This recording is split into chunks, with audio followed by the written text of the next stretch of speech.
अकेले दम पर राजनीति कभी सफल नहीं हो सकती। साथियों, जय भीम। चलिए बाबा साहब का एक और भाषण का हम आज जिक्र करते हैं। बाबा साहब डॉक्टर भीमराव अंबेडकर जी का यह भाषण मुंबई के परेल के मैदान में 22 नवंबर 1951 को मंत्री पद से त्यागपत्र देने के बाद हुआ था। बाबा साहब कहते हैं, भाइयों और बहनों, आज की सभा एक प्रकार से एकांगी यानी एक जाति की है, ऐसा कहा जा सकता है। यह सभा सिर्फ अछूतों की है। यह सभा एकांगी है, इस कारण मैं एकांगी भाषण ही दूंगा। साधारणतः इलेक्शन की मीटिंग में जहां बड़ा समुदाय मौजूद रहता है, वहां एकांगी भाषण करना अनुचित होता है। मैं पिछले 4 साल से कांग्रेस सरकार में मंत्री था। आज त्यागपत्र देकर मैं सरकार से बाहर आ गया हूं। ऐसे हालात में मुझे जो लोग मिलते हैं उन लोगों के द्वारा मुझसे 2 प्रश्न ही पूछे जाते हैं। पहला, आप इसके पहले सरकार से बाहर क्यों नहीं आए? यदि मैं जल्दी बाहर आ जाता तब कांग्रेस विरोध में संगठित योजना अमल में लाई जा सकती थी। जो कुछ कांग्रेस विरोधी गुट और उपगुट है, उनका संगठन बनाना सरल हो जाता। दूसरे लोगों का कहना है कि 4 सालों में कांग्रेस से क्यों समझौता नहीं कर सके, क्यों उनसे घनिष्ठ गहरे संबंध नहीं बने। मैं इस संदर्भ में खुलासा करना चाहता हूं, मेरे 4 साल की कार्यविधि में और कांग्रेसियों का अछूत पिछड़े वर्ग की उन्नति के बारे में क्या अंतर है। कितना प्रेम है, कितनी आस्वस्थता है, उनकी उदात्त मूल्यों के प्रति कितनी निष्ठा है। मैंने करीब से देखा है। जो लोग अछूतों का उद्धार करने की बात कहते थे तथा आज भी कहते हैं और कल भी कहते रहेंगे, उन लोगों के मन में अछूतों के प्रति कितना प्रेम है, यह देखने का मुझे संयोग मिला और समझ में आया कि लोग कांग्रेस के संचालक हैं। जो लोग कांग्रेस के संचालक हैं, जो लोग कांग्रेस की राजनीति को घुमा फिरा सकते हैं, उनके पास शब्दों के बजाय और कुछ नहीं है। इस संदर्भ में मैं कुछ उदाहरण दे सकता हूं। देश का संविधान बनाते वक्त मेरा सहयोग प्रमुख था। बहुत से लोग कहते हैं कि संविधान का कच्चा आलेख जो बाबू लोगों ने तैयार किया था और मैंने तो उस पर सिर्फ दस्तखत किए थे। सभी हंसने लगे। मेरे साथ ड्राफ्टिंग कमेटी के जो सदस्य थे, वे कितने दिन संविधान में हाजिर थे तथा कितने दिन हाजिर नहीं थे, मैं तुम्हें बता सकता हूं। अंत में मैं और मेरी मुख्य सेक्रेटरी ही रह गई। कुछ लोगों को दूसरी जगह भेज दिया गया। जब मुझे अपना आत्मचरित्र लिखने का समय मिलेगा तब इसे विस्तार से लिखूंगा। जब मैंने कॉन्स्टिट्यूएंट असेंबली में अंतिम भाषण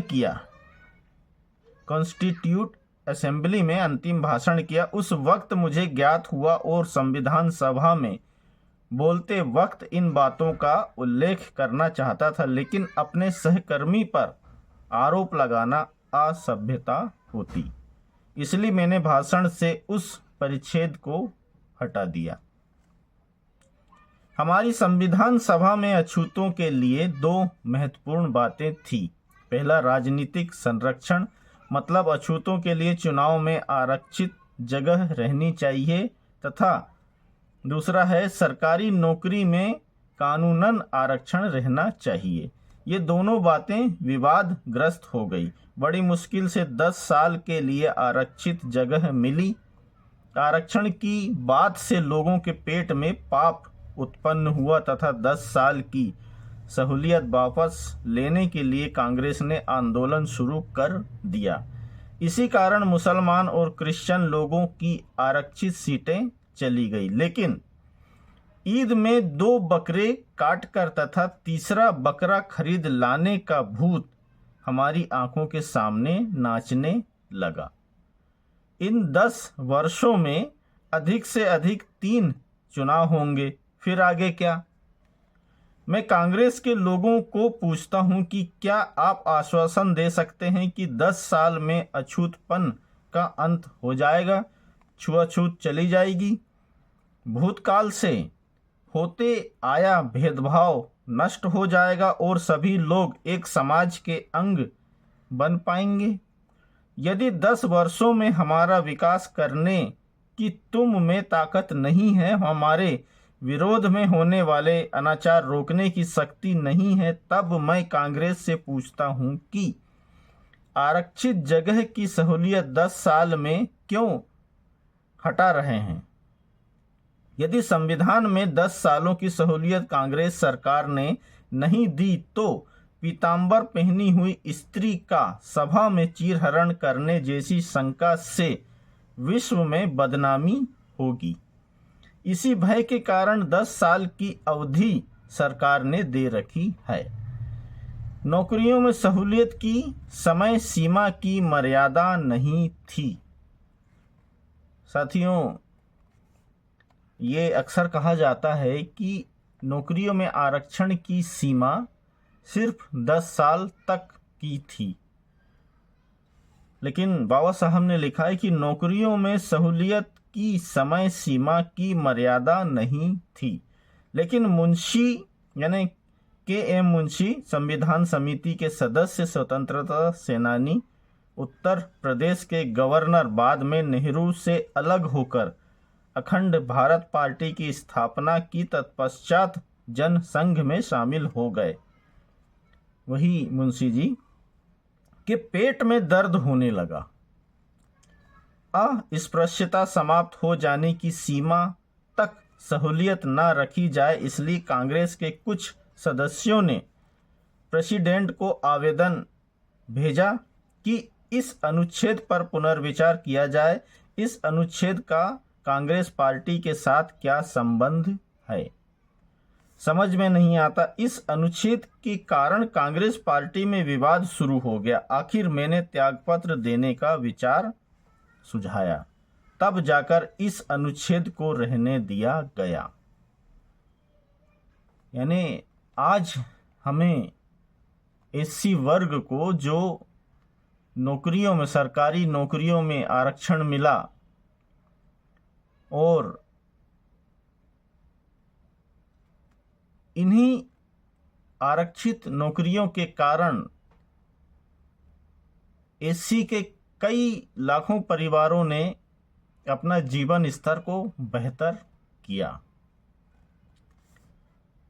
चलिए आगे बढ़ते हैं। इस अनुच्छेद में और एक बात को आधार बनाया गया है। संविधान के इस अनुच्छेद के अनुसार अछूत और दूसरे अल्पसंख्यकों के संरक्षण के लिए एक सरकारी अधिकारी रखा जाए और उसे अछूतों पर होने वाले अत्याचारों की रिपोर्ट संग्रहित कर पार्लियामेंट में भेजी जाए। मुझे लगा कि इस जगह पर किसी अछूत को रखा जाएगा। तुकाराम महाराज कहते हैं, वेतन लेने वाले और भाड़े पर रखे गए आदमी से क्या होगा, इसलिए किसी अछूत को ही रखा जाना चाहिए। आजकल अछूतों में ऐसे अधिकारी का मिल पाना कठिन नहीं है। अभी जो अधिकारी इस काम के लिए रखे गए हैं, मुझे उनके बारे में कुछ कहना नहीं, फिर भी शक होता है कि अछूतों के सही जीवन यापन की सत्यनिष्ठ रिपोर्ट कांग्रेस सरकार उस अधिकारी को प्रस्तुत करने देगी या नहीं। अछूतों को कौन और कैसे उत्पीड़ित करता है, यह प्रकाशित नहीं होगा। कांग्रेस सरकार ने अछूतों को सहूलियत प्रदान करके देखना था, लेकिन इस बात को कांग्रेस क्यों करे? अछूतों के दुखों का एहसास उसे क्यों होगा? इसके पहले मैं ब्रिटिश राज में वायसराय का एग्जीक्यूटिव काउंसलर था और श्रम मंत्री था। मुझे अनेक विभागों का अनुभव था। मुझे दोनों सरकारों का अनुभव है, इसलिए मैं दोनों सरकारों के बीच तुलना कर सकता हूं। यह पुराणों की बातें नहीं है। इन बातों का मैं भोगता हूँ।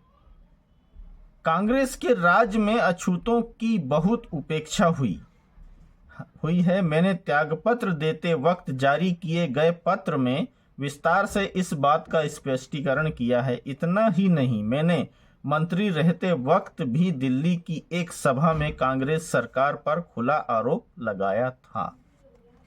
कांग्रेस सरकार ने अछूतों को राजनीतिक सुविधाओं का उपभोग करने नहीं दिया, यही मेरा मुख्य आरोप था।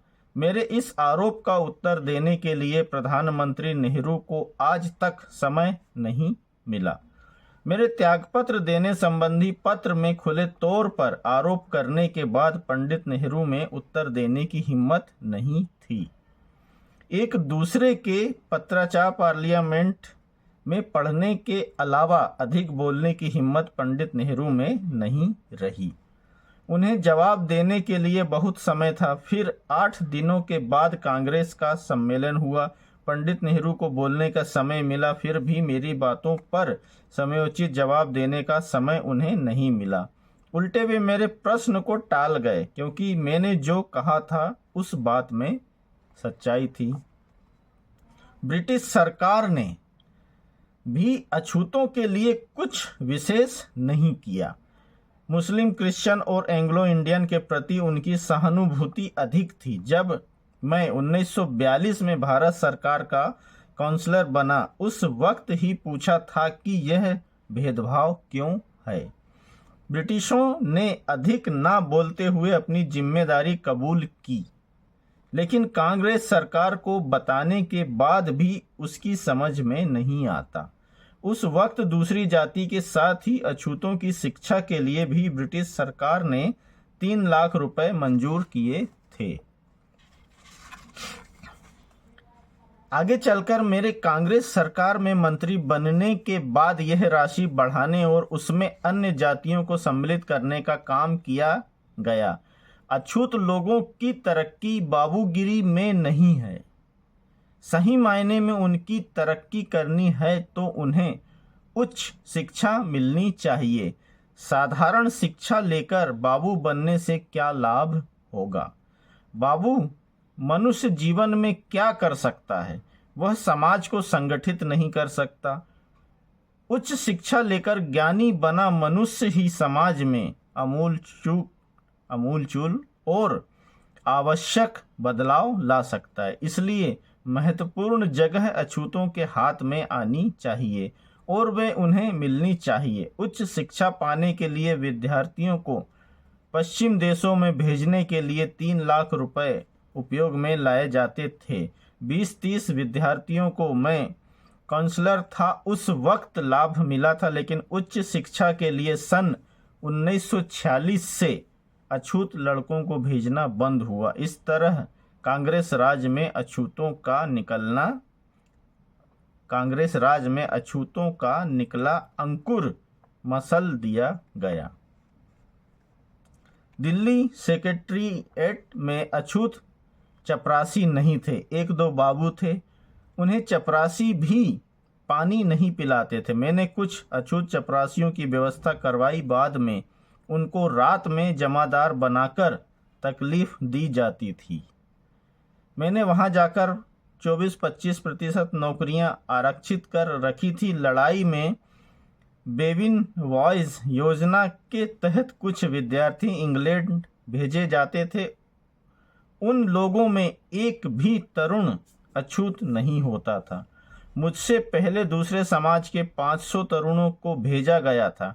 अंत में 12.2% अछूत तरुणों को, करीब 100 लोगों को इसका लाभ मिल सका। उस वक्त 3 अछूत एग्जीक्यूटिव इंजीनियर के रूप में लग गए। आगे कांग्रेस के राज में एक भी अछूत को उच्च पद मिला हो तो हराम। उपरोक्त उदाहरण से साफ है कि अछूतों के लिए कांग्रेस सरकार ने कुछ नहीं किया। यह वक्तव्य दिल्ली की एक सभा में मेरे द्वारा दिया गया तो होम मेंबर माननीय राजगोपालाचारी ने इसे पार्लियामेंट में जवाब देते वक्त बताया लेकिन उनका मन ही उन्हें खाने लगा और उन्होंने अछूतों की नौकरियों के संदर्भ में जानकारी प्राप्त करने के लिए एक सर्कुलर निकाला। उस सर्कुलर के अनुसार प्राप्त जानकारी शून्य होनी चाहिए। यदि जानकारी शून्य प्राप्त होती है तब कांग्रेस अछूतों का क्या भला करती है और भविष्य में क्या क्या करने वाली है, यह क्या प्राप्त शून्य जानकारी उसी का सबूत है। विभाजन के बाद हिंदू मुस्लिम प्रवाह चलने लगा। उस वक्त पाकिस्तान ने उच्च वर्ग के लोगों को जाने दिया, लेकिन अछूत महतरों को जानवरों के कोठों में जानवरों की तरह बंदी बनाकर अत्याचार करने लगे। कांग्रेस सरकार ने अछूतों को भारत लाने के लिए कुछ भी मदद नहीं की। उस वक्त महारों की पलटन पाकिस्तान में थी। माननीय भाऊराव गायकवाड़ व माननीय रमेश चंद्र जाधव को भेजकर महार पलटन की मदद से एक एक अछूत स्त्री पुरुषों को हम भारत की सीमा के नज़दीक खींचकर ले आए। इस बारे में मेरे मन को बहुत दुख होता है। इतना ही नहीं, कांग्रेस के प्रति घृणा उत्पन्न होती। जिन अछूतों को लाया नहीं जा सका उन्हें मुस्लिम बनना पड़ा। मैं पूछना चाहता हूं कि क्या यही कांग्रेस की उदारता का सबूत है। पूर्वी पंजाब के निर्वासित लोगों को भारत में तथा सिख हिंदुओं को कुछ मात्रा में जमीन दी गई, लेकिन अछूत निर्वासितों को क्या मिला? पत्थर। कुछ निर्वासितों ने राजघाट के सामने अनशन किया, मगर उस बात को समाचार पत्रों ने या कांग्रेस के लोगों ने कुछ महत्व नहीं दिया। इन सब का वर्णन करने पर महाभारत जैसा महाकाव्य बन जाएगा। कांग्रेस के लोगों को भी मानना पड़ा कि 4 साल मंत्री रहते हुए मैंने कोई बेईमानी नहीं की। बीमार रहते हुए भी मैंने खून की एक एक बूंद सरकार के काम में खर्च की। मैंने कांग्रेस के आंतरिक कलह में कभी हिस्सा नहीं लिया और उनके साथ मन में विरोधी भाव लेकर नहीं रहा। 4 साल के अनुभव से मैं सोचने लगा कि इस दल में मंत्री रहते हुए मुझसे साधारण सवाल भी पूछा नहीं जा सका। अब मुझे अपना स्वतंत्र मार्ग चुनना ही होगा, इसलिए त्यागपत्र दे दिया। इतने सालों के अनुभव के बाद एक विचार दृढ़ हो गया कि खुद का उद्धार खुद को करना है। लावा पक्षी और उसके बच्चे की जो कहानी मैंने स्कूल में पढ़ी थी वह यहाँ पर लागू होती है। जिन्हें अपने खेत की फसल काटनी होती है उन्हें खुद खेत की फसल काटने का निश्चय करना चाहिए और उसी तरह काम से लग जाना चाहिए। यदि हम लोगों को इंसानियत प्राप्त करनी है तो अपना आंदोलन हमें ही लड़ना चाहिए। इसलिए मैं कांग्रेस के राजनीतिक आंदोलन को छोड़कर फेडरेशन को आंदोलन लड़ा रहा हूं। आज की राजनीति में किसी दूसरे दल के साथ हमें समझौता करना चाहिए। 100 लोगों में अछूतों की संख्या 9 या 10 है। इस कारण समझौता करना आवश्यक हो जाता है। सामंजस्यपूर्ण वातावरण में राजनीति सफल हो सकती है, अकेले बल पर राजनीति सफल नहीं हो सकती। सोशलिस्ट दल के उम्मीदवार को विश्वास होना चाहिए कि अछूत लोगों ने इस समझौते को मान्यता दी है और समझौते के अनुसार ही चुनाव में काम करेंगे। संकल्प करके काम करने में ही हमारी इज्जत है। मैं पार्लियामेंट के चुनाव में खड़ा हूँ। 30 साल से राजनीति कर रहा हूँ। राजनीति कुर्सी पर बैठकर सिगरेट पीने का काम नहीं है। वह कोई सीधा साधा काम नहीं है। मुझे बहुत अनुभव हो गया, लेकिन अछूत समाज की हालत मुझे चुप बैठने नहीं देती है। समाज को 4 कदम आगे बढ़ाकर छोड़ना, यही मेरी इच्छा है। युवक अब राजनीति करने के लिए बहुत उतावलापन दिखाने लगे हैं। उन्हें राजनीति का अनुभव चाहिए और राजनीति का अनुभव हमारे लोगों में है या नहीं, इस बात पर मुझे शक है। अब उन लोगों की उम्मीदवारी के लिए अधिक दिन इंतजार नहीं करना चाहिए, उन्हें जल्दी ही अवसर मिलेगा। किसी भी राजनीतिक दल को मदद करने वाला कोई संगठन होना चाहिए। जब अछूतों की इस क्षेत्र में सभा होती थी तब इस सभा को असफल करने की कोशिश की जाती थी, इसलिए दूसरे लोग हम पर पत्थर फेंकते थे। सभा में गड़बड़ कोलाहल उत्पन्न किया जाता था, इसलिए समता सैनिक दल बनाया गया। लेकिन आगे चलकर समता सैनिक दल में भी बिगाड़ पैदा हो गया। विनयशीलता नम्रता नहीं रही। यह सब मेरे दिल्ली जाने के बाद हुआ। आज समता सैनिक दल का पुनरुत्थान हो रहा है, यह प्रसन्नता की बात है। उन्होंने हर एक चाल, हर एक गली में जाकर एक बड़े काम करने चाहिए। आज इतनी बड़ी मात्रा में समाज एकत्र हुआ है, समाचार पत्र कितनी संख्या बताएंगे कौन जाने। सिर्फ सभा में भारी संख्या में उपस्थित होकर हमारा काम नहीं चलेगा, हमें मतदान के दिन अपना अधिकार सिद्ध करना चाहिए। मुंबई में सही काम का दिन 3 जनवरी को है, शायद 3 जनवरी को मतदान का दिन रहा होगा। अछूत समाज की तरह दूसरे पिछड़े समाज भी हैं, उनके जीवन की ओर फेडरेशन अपनत्व की भावना से देखती है। जैसी मजदूरों की तकलीफ है वैसी ही हमारी तकलीफ है। हम केवल जाति विहीन योजना पर चलकर काम नहीं कर सकते, क्योंकि कुछ बातें अछूतों के लिए अड़चन की हैं और उन्हें शेड्यूल कास्ट फेडरेशन ही हल कर सकेगी। इसलिए फेडरेशन के हाथ मजबूत करो।